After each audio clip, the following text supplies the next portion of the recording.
Hello and welcome to the Poseidon guide for mid lane. This guide will be split into 3 sections. The first section will be on building, the second section will be on Poseidon's passive abilities and basic attacks, and the third section will be on fighting, combos and general mechanical tips and tricks. So to start off with the first section, building. For Poseidon, you're going to be building him in the mid lane for this. So you would get Mage's Blessing, and then you would get Magic Focus. This is going to be our start pretty much all the time. I have seen people get Imperial Helmet and go into like a Dynasty player helm or a Celestial Legion helm. However, you won't be getting anywhere near as much power as the start that I'm going to show you. Then you would get either 2 healing, 1 mana potion, or 1 healing and 2 mana potions. For your first relic, you would get either beads or Aegis. And both of your relics are going to be beads and Aegis in the end. If you feel the need that there is something you have to Aegis from the enemy mid laner or jungler, then an Aegis would be a good idea, say a Thanatos ult for instance. However, most of the time I do like to go beads. Then remember, as always, when you have a starter item and a tier 1 item, you would go and finish your boots first. On Poseidon, Shoes of Focus is best. With the items I'm going to show you, you're going to be getting a lot of penetration very early. So getting an extra 10 pen here is not as useful as this cooldown reduction and mana. So then, after you finish these boots, then you go back to this tier 1 item, and on Poseidon you build into Spear of the Magus every time. This will give you a lot of penetration. It's effectively 60 penetration, and as you can see on gods like early game, they are not going to have much magical protection, so you will be pretty much dealing true damage to them after you've stacked up the Spear of the Magus. Then, after this, you're going to choose between 2 items, and these items are going to be either Divine Ruin, as you can see here, again, for enemy mid laners who have healing, say Hel, Chonga, or enemy junglers, supports even, like a Terra maybe that's rotating early now. Or if you don't need anti-healing, then you can get Shaman's Ring here. Shaman's Ring will help with Poseidon's ult combo, especially in the sort of early mid-game areas where you're not having 5v5 big team fights. So, after this, then your last 3 items are generally going to be the same most of the time. You pick up Obsidian Shard here. This is probably because you might be encountering more tankier enemies at this point. So this Spear of the Magus would be enough penetration against squishy targets, even late game, but at this point in the game you might be running into the enemy support rotating, their solo laner rotating, their jungler maybe building into a couple of defensive items, maybe an Anseelie, something like that. So an Obsidian Shard would be fine here. And then for your sort of last 2 items, Soul Reaver, you can pick this up here, or actually I prefer picking up Gem of Isolation here. Poseidon's ult combo, I know I keep talking about it, but it's very important for his mid game. This Gem of Isolation will allow you to confirm it. It will also allow you to get more damage off and peel for yourself. And then, as you saw earlier, Soul Reaver here. Again, this helps you deal damage to tanks and also to squishies too, because it has such a high amount of power and that percentage of the maximum health thing. Combine that with the Obsidian Shard, it won't be getting mitigated as much, so it will be closer to the actual sort of 7% health damage that you're dealing. Other optional items that you can swap out certain items for in this build. You generally don't want to swap out Spear of the Magus, but you could like sell boots for these items, or maybe if you don't need the Obsidian Shard, say if they have a squishier team, which probably wouldn't happen, but just in case it did, items that you can put here, Ethereal Staff, this is quite a good item right now. Spear of Desolation, you could sell boots for this, it would keep that 10% cooldown reduction. It's an item that I do like selling boots for. Rod of Tahuti as well, increases your damage. Then you can go 2 of the rings, you could either go Dominant Grip, you can go Hastened Ring. Hastened Ring's sort of a more fun ring. It's not exactly super viable. You won't be dealing as much damage with it. Demonic Grip can help if you have another magical damage dealer on your team, so for instance a magical ADC or a magical jungler, as this, remember, reducing your target's magical protection. As with 3 of the Magus, reducing your target's magical protection, this means that everybody on your team that deals magical damage is getting the effect of this, so it's helping them deal more damage. And that is it for Poseidon's building. Now on to Poseidon's passive, abilities and basic attacks. I'm going to show the ability level order after the explanation of each ability. So Poseidon's passive, Changing Tides. Poseidon's movement speed increases and his abilities do additional damage as his tide level increases. Successful basic attacks hits increase his tide and using abilities decreases it. So basic attacks will always increase it by 10% each time. Now you can see obviously this bar down here, this is where it fills up, and as you can see it's filling up. It scales from obviously 0% at no tide up to, for the damage it's 20% at max tide level, so when that bar is full it's at 20%.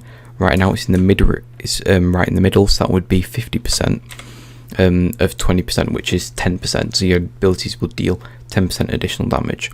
Then for your movement speed it's 15% at max tide level, so halfway there would obviously be 7.5% extra movement speed. And that's pretty much it for his passive. Then onto his first ability, Tidal Surge. This is just a line attack, it deals damage and it pushes, or it should say knocks back all enemies in its path. As you can see, it's quite a long range ability. It's great for keeping enemies at a distance, so you can actually be further away than your basic attack range generally to still deal damage. However, I would not recommend firing this at long range, because as you'll see when I demonstrate it, it moves quite slowly. As you can see, it will do damage and it will push the Odin bot back. There, it's pretty simple. Then onto his second ability, Trident. Poseidon activates his Trident, granting movement speed and making his basic attacks fire 2 additional shots in a spread for 6 seconds. The shots deal magical damage plus 20% of Poseidon's magical power. All shots increase as Poseidon's tide on successful hit. So the damage it will do, you can see base damage per hit, it'll do this damage plus 20% of his magical power. And it will also grant him this movement speed here. I forgot to mention that Tidal Surge will consume 20% of Poseidon's tide meter, so that's the equivalent of 2 basic attacks. His 2 does not take away from his tide meter at all. So as you can see when I'll activate it, it won't take down any of his tide meter. As you can see there, I have increased movement speed and I fire 3 basic attacks like this. You can hit all 3 of them on one enemy, or you can hit one of them on one enemy. Being closer will obviously allow you to hit them easier, or hit all 3 easier. At max range you can't hit all 3. You can hit 2 like that, or you can hit 1, but you can't hit all 3 at max range. You have to get closer to be able to hit all 3. And remember, each of these will increase Poseidon's tide meter by 10% for each of sort of the lines in it. So each of these lines will be 10% each, so it will actually increase it by 30%. You can see that was a massive chunk up, as opposed to one basic attack, which is only a smaller amount, it's 10%. So it effectively triples the rate of your tide meter gain. Then onto his third ability, Whirlpool. Poseidon summons a whirlpool at his ground target location, so it's a circle on the ground, and it will cripple targets, preventing movement abilities. That's what a cripple is, so dashes, jumps, teleports, things like that, and it will pull enemies towards the centre, dealing magical damage every 0.5 seconds for 3 seconds, and it also reduces Poseidon's tide by 20% when cast. Some things to note: this pull is not as strong as a Hades pull. It will pull them towards the centre, so you can almost treat it like a slow. As enemies are getting out, it will effectively slow them down, and it also cripples them, so they can't just easily dash out of it. Something to note is that when it casts, you'll see it sort of grows out from the centre initially, so people can, if they are quick enough, or they were already sort of going to be using a movement ability, they can get out of it. As you can see, it grows fast, but it still grows, so until that first tick of damage hits, you can see it doesn't hit instantly, it has to be at full size before it starts ticking. Before that first tick of damage, they can still use movement abilities, so that's just something to note, which will be important when we get into his ult combo. And speaking of his ult, release the Kraken. Poseidon releases the cracking, damage and slowing enemies in its radius, so it's a circle again. Enemies in the centre of the effect, so it has a smaller circle in the centre. When it spawns, take additional damage and knocked up into the air and stunned. Max rank, the stun will last after they have landed, and as you can see, it's a 2-second stun at max rank. So it deals damage, and sort of effectively, you can think of it like doubling damage in the centre, and it will also consume 30% of Poseidon's tide meters, as you can see. It's a massive circle. The outer sort of thing is easy to hit, but it barely does any damage for an ult. But when they're in the centre, it will deal a lot more damage. As you can see, when I cast it, it won't hit them instantly. It has sort of like a wind up time, if you will. The Kraken, sort of has to come out of the ground, and then it does a hit, stuns and knocks up at the same time. So as you can see there, it's pretty simple. Now onto his ability upgrade order. So at level 1, you're going to be wanting to get your 1 Tidal Surge. This is because it deals the most damage at level 1, so this will help you deal damage to the speed buff that you're going to be helping your jungler out. You can throw it over the wall, and it's difficult to hit all 3, but once you have it down, it's definitely worth it. And then obviously the minion waves at level 1, you're going to want to try and get pressure over the enemy mid laner, so having the most damaging abilities to the minions is sort of the best thing to have. Then at level 2, you're going to put a point into your 3. This will allow you to use your 3 and 1 to kill the minion wave. Something to note is that when you're grouping up the minions, I'll just show you on these lane minions. So you would want to try and basic attack them before they meet up to help them group up, so they all go into your 3, and then obviously use your 1 to clear. It won't be as fast as that. Obviously I have full items here. Then at level 2, you have to make a decision. Do you want to get your 2, or do you want... oh, that's the wrong one. Do you want to get your 2, or do you want to get your 3? Your 2 will help you clear jungle camps more quickly, and it will also be a safer ability to get, and it's generally better for fighting with at these low levels. So if you're invading, get your 2. If you're getting the mid camps or fighting quite regularly around the sort of jungle camps around mid lane, then it might be a good idea to get your 2. But if you're just focused on clearing the mid waves, say your jungler isn't very good or something like that, then it would be a good idea to put another point into your 3. Then at level 4, you would either put a point into your 2 if you didn't get it, so you have it, or put the second point into your 3. At level 5, obviously, you get your Kraken, your ult, and then as you increase levels, just start maxing your 3. And once you get to level 8, you can't put a point in either your 3 or your ult.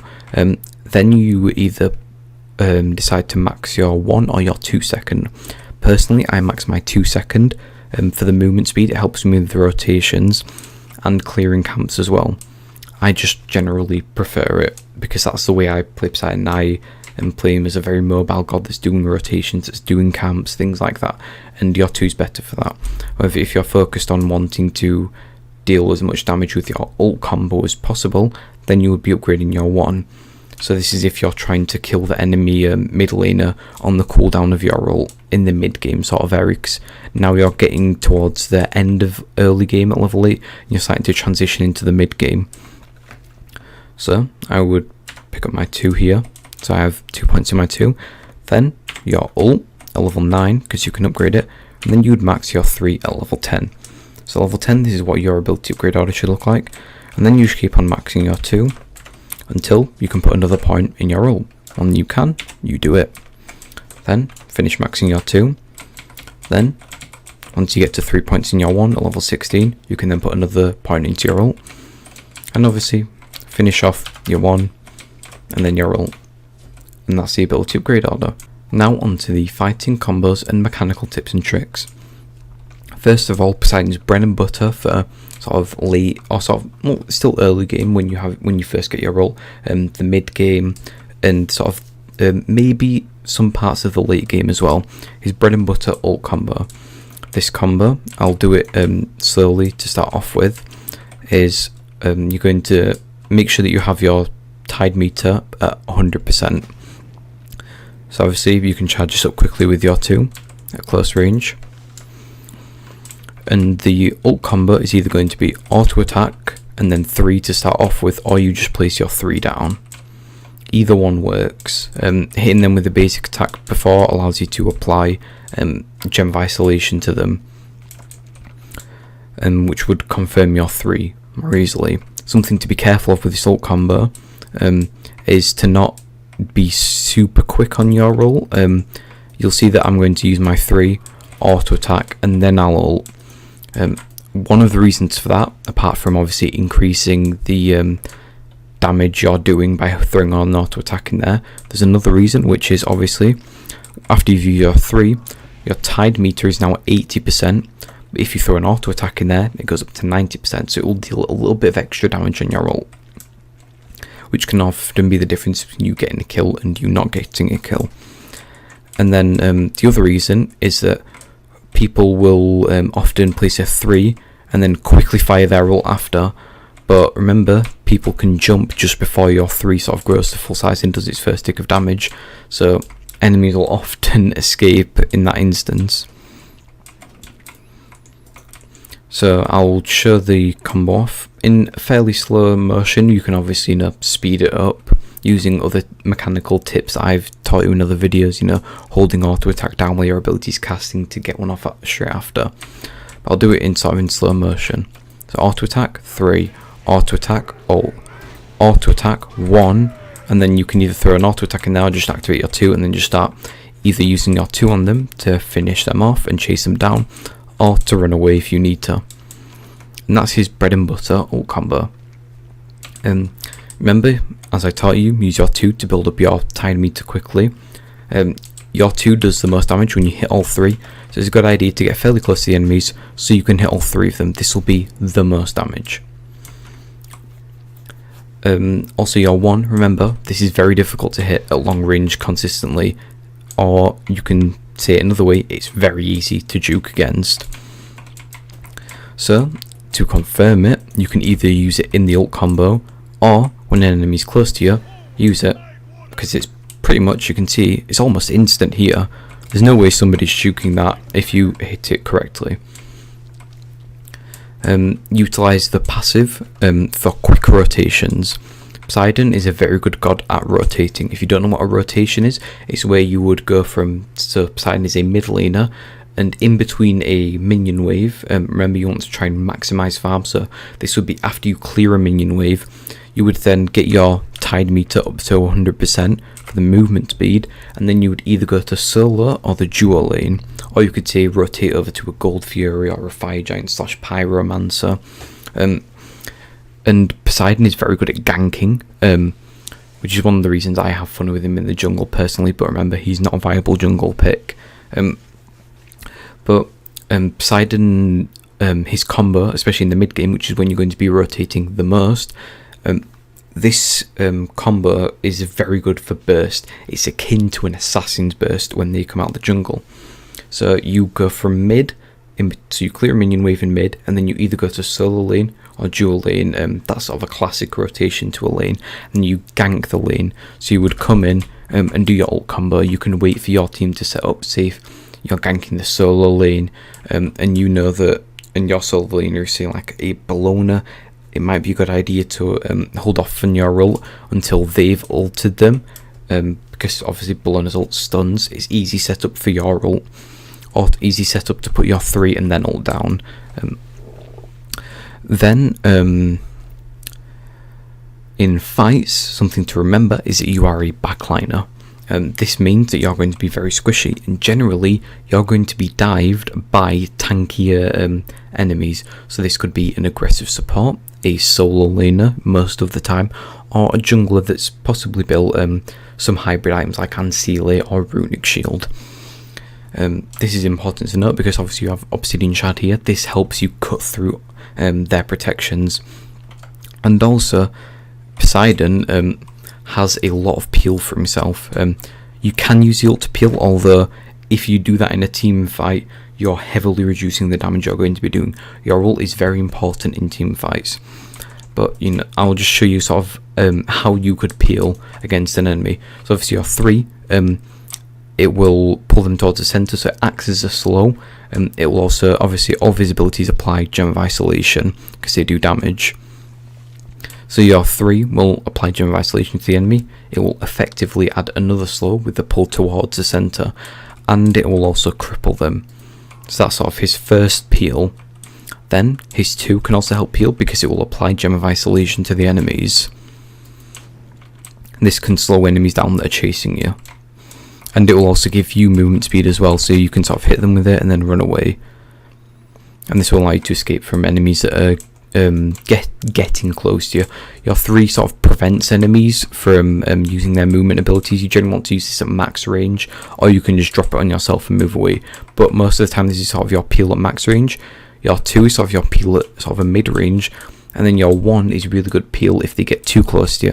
So if they get really close to you, you can just fire your 1 and then quickly turn away. It's pretty easy. Remember, your ult in fights is going to be very valuable, so you don't want to use it for peel unless you're going to sort of like die. Then it might be a good idea to either try and peel for yourself, or what can be even better is actually dying, is actually sort of accepting that you're going to die, but then trying to hit sort of a Hail Mary ult on an enemy to do a bunch of damage, or hit multiple enemies to get a bunch of damage off, instead of trying to save yourself with it. In fights, remember your ult, very important. You're going to want to try and hit it on squishy characters, or if you can hit it on 2 or 3 characters, preferably, you know, maybe like a jungler, both of their backliners, but generally try and hit 2 or 3 of the enemies. In late game team fights, the reason why I say his ult combo is his bread and butter for the early mid game sort of area is because that combo is very good at hitting a single target. Generally, most people aren't going to be grouped up right next to each other, but your team can help set up people on top of each other. Think about Ares ults, Gebels. They can sort of instantly catch people together. If you were trying to use your 3-on-2 backliners, 2 good backliners are going to go opposite ways outside the whirlpool, so both of them aren't going to be hit by his center ult. Remember, your 3 has a bigger sort of radius than the center of his ult. As you can see here, if you've got the center and the 3, they are different radiuses. This means if somebody's on the edge of your 3 and you were to ult here, obviously that Odin got pulled in because they don't move away, but if you were to sort of do it instantly, they wouldn't be hit by that. Especially if you were say trying to hit this left Odin here, you definitely wouldn't hit the right one. So try and wait for your team to initiate. Remember, Gebels, those can be good setups. Even a Cabrakan wall, if Cabrakan can wall 2 people in, that's sort of really insane setup, because this ult center will fit nice and neatly inside of Cabrakan's walls. Especially if he's using his 3 or something like that and the enemy can't escape. You know, they're going to be, that's perfect lockdown. That's a very long lockdown for you. And I'll just demonstrate Poseidon's sort of ult combo underneath, but over here just so you can see how much damage it does. I won't even need to use my 1 on this Neath bar, I shouldn't have to. You can see, dead. And that is his ult combo. I didn't even have to use my 1 there. But that's the end of the guide. I hope you enjoyed the video and learned something from it. Thanks for watching.